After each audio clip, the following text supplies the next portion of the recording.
Hey everybody, and welcome back to Living Between Paychecks Kitchen. I'm Oz, Jack and later still Lake Jackson, and this is coming from my little thing here, but it's on the 1st of November, so we're going to do some soups. It's starting to get cold down here in Texas. I know everybody else has been cold for like a month. My apologies, I guess. And this one's going to be a vegetarian thing, unless you add some cheese. I don't know if that changes the vegetarian part, because you don't have to kill anything for cheese, but I don't know. But it's a vegetarian soup, and it's going to be amazing, I hope. I got a fancy new cookbook, and I didn't know it was fancy, because we're trying to make a budget, but this one works out pretty well. Before we get into it, be sure to like, share, subscribe to all the YouTube stuff, ring the bell in that corner. I hope it's that corner. I'm pointing at the wrong place. I'm sorry, it's on the other corner. Yeah. Also, we have a link down in the doobly-doo for our merch. We got aprons, pot holders, fake hands, all kind of stuff. We're a small business that helps. And let's just get into it. So you don't have to listen to me talk about stuff anymore. Let's do food. Bunch of vegetable stuff. You're going to need 1.5 pounds of asparagus. These usually count for 1, so I'm just going to use 1.5, and I'll use the other half for like a steak or something later. You're going to want 1 leek, which that we can give the dad joke of there's a leak in the pot. You're going to need 5 cups of vegetable broth. These are usually 4, so I always got 2, and I'll use that for something else as well. Half cup of heavy whipping cream. Zest of 2 lemons, and we're going to juice one of them. So one of them's kind of small. Goes in my tea later. You're going to want 2 tablespoons of butter. You can always use it measured on the side of the stick where you're going to cut. I'll get into that later. And then you're going to want to use salt and pepper to taste, man. So it's completely up to you on which one of those you want to use. Okay, so you're going to need a decent sized pot, and this one's going to have some specialized stuff. You're going to need a blender, a food processor, one of these emulsion blender things. I use this, I enjoy it, and then a sieve. I didn't have my sieve out. I had to go digging later. So first things first, wash your vegetables. Once they're nice and washed, we're going to cut these up, man. I use this cutting board here. I screwed up and had a piece fall down in there, so it smelled like burning later. A nice sharp knife. Shout out to Scott for lending me the cleaver chopper thing here. Give the leek the best and closest haircut it's ever had, and then you want to chop it. Now, just to save me time, I'll go ahead and split it. Now, leeks are just layered. It's like a really thin onion layer all the way down, so you don't have to cut it too much. You can just chop it once. It's fine. It just helps with breaking it down later. So just go ahead and chop these down at about 1/4-inch pieces. Again, we're going to boil them, and then we're going to emulsify the crap out of them. So the smaller is better. Okay, take this, find you a bowl, set it aside. Now, the asparagus, if you got these big, heavy white tips on them, these are really tough, and they usually have kind of a bad taste. So tear those off, do the whole thing, and then you want to chop these down the same thing. You want to do them anywhere between like 1/4 inch to 1 inch. Again, we're boiling and, blending the crap out of it. So smaller is better, but just whatever gets it in there. So I got these in bowls. I'm going to set them aside. We got to cook some other stuff first, so just that's a lot of asparagus, I know, but it makes a soup, okay? So get you a decent sized pot here. I'm gonna use another one later to kind of help blend this out. So put it on about medium high, and then you want to get 2 tablespoons. So I'm using it from the end here because the other one was only like 1.5. Be careful when you levitate butter. You might be cooking improperly. Put it in there. Like I said, you want to put it about medium high. When it starts melting, you can cut it into smaller pieces. It melts a little better. Once it starts getting in there, throw in your leek. Now you want to cook your leek for about 5 minutes, all right? Get you a wooden spoon. Your grandmother's going to come get you. Stir it around. We're going to keep stirring this a little bit, not constantly, but we're going to cut it until it starts getting soft. And it took me about 5 minutes is what we're talking.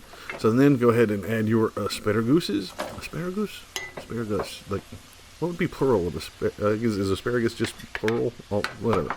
So put it in there, give it a nice stir. Get some of that butter, but it doesn't have to be perfect because we're adding our vegetable broth. Again, 5 cups of it. One of these is usually 4. If it's not coming out faster, stab a hole in it. It pours easier because it's got that little vent in it now. And then 1 cup from our other box, because broth comes in boxes now, because I'm that kind of fancy. So just 5 of those, put it in there, and then bring this to a boil, okay? It's going to take a little while, 5 to 8 minutes it's going to take. Once it starts boiling, I turn mine up a little bit to get it to boil faster, but I wouldn't suggest it. Once it gets to a boil, you're going to turn it down to simmer. Turn it all the way down as you can. Put it in here for 6 to 8 minutes while it simmers, okay? Or until everything gets tender. I try to pull it out and see if they're tender or not. This is where it's simmered and it went back down. It's very hot, so it's hard to tell if it's tender. You get you a fork and kind of poke it in there, and if it goes in easy, it's tender. So go ahead and remove this from the heat. Now it's time to blenderate the crap out of this. Now, again, I'm using this emulsion thing, which works really well, except the asparagus is so fibrous that it gets gummed up in there, so you need to knock it down a little bit. Don't do this at night. Your neighbors will complain because it's very loud. Now you can just leave it in there as chunks, I guess, but the blending and stuff is really, really helpful in this. This took quite a while. It took me like 3 or 4 minutes just constantly doing it to get it down to this mush. Now, you can leave it in here and leave all the mush and the fiber stuff, but recipe said to go ahead and strain it to a sieve. So I put it into another pot to set aside to show you this. And this is the sieve thing. This is one time I've played with these my entire life. I always wanted to be a fencer or something. First time I've ever actually used one in cooking. So just go ahead and put this in here, but since it's mushed, it's going to drip and it's going to take forever. So I'm trying to like shake it. I took a spoon and stirred it and cleared some of the fibrous stuff out of it so the liquid could flow through the sieve. But this takes a while. Now, what I have figured out helps the most, you can see how it's dripping down into the lower pan. Best technique I found so far is to hold it up in the air and then use your spoon to move that fiber stuff out of the way and get the liquid to come through. This, again, I will reiterate it again. It took like almost 10 minutes to try to get that in there. You put it back in there, then you're going to add half a cup of your heavy whipped cream when you put it on here, and then you put it on your simmer, okay? Then we get to talk about lemon zesting. I've never seen it prepackaged anywhere, so you always just kind of have to do it yourself. So you have your lemon. You got to get the sticker off, remember that. But if you just have a regular cheese grater, you can use that. You don't have to be super fancy, whatever. But if you have one of these big ones, that's what this is. This is your regular grater. This is for zesting things. You take it in here and it just grinds it down into like really fine powder stuff, and it does stick to the inside and outside. So be sure to just scrape that off. I used a metal chopstick that I got from my buddy Wes to kind of scrape it out of the creases there. Be sure to get it all over the spoon just for Jack. Once you get that in there, now I took my big lemon, sliced it in half, and then put the juice in there. Try to keep an eye on any seeds or anything because you want a smooth soup.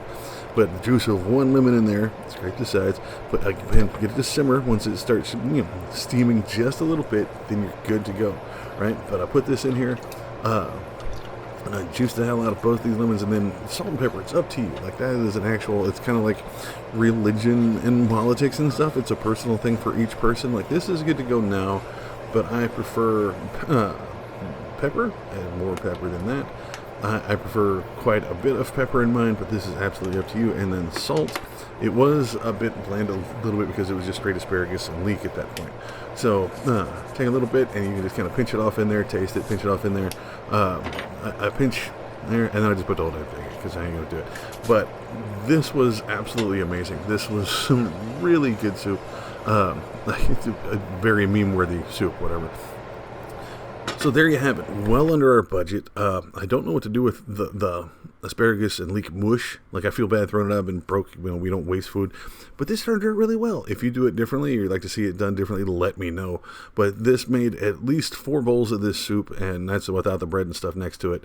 So this turned out really well. It's great for meal prep. You can reheat this. Like again, you're going to have to like the smell of asparagus because you're going to eat this for a couple of meals. And also, you can store it. And then I'll show you what I'm doing after I ate 2 bowls of this. I'm storing the rest of it in the best storage thing ever, the whipped cream topping thing, whatever. And there you have it, a lemon asparagus soup. I feel weird throwing out just all the blended mush, but once you get everything out of it, this is a great soup. It's good for like meal prep. You can reheat it all week. You don't have to worry about the smell or whatever. You better like asparagus, speaking of smells. But this is good stuff. If you do it differently, you want to see us do it differently, let me know. Put it down in the comments. That's what they're there for. You can find us on social media and tell us that we did it wrong over there. We're on Facebook, Pinterest, Patreon. We're on all those that live in between Paycheck's Kitchen. You can also find us on, or me, I guess, on Instagram, Twitter, and TikTok. You can find us, the show. We have our own stuff over on Instagram. I had to short it down and live in between. But yeah, you can find me on all those on Twitter and TikTok with Osway Nerdy. I'm hungry. It's been a long night. It's the night after Halloween, my favorite holiday. So, yeah, I'm going to go eat soup. Y'all please be safe. Welcome to November, and I'll see you next time.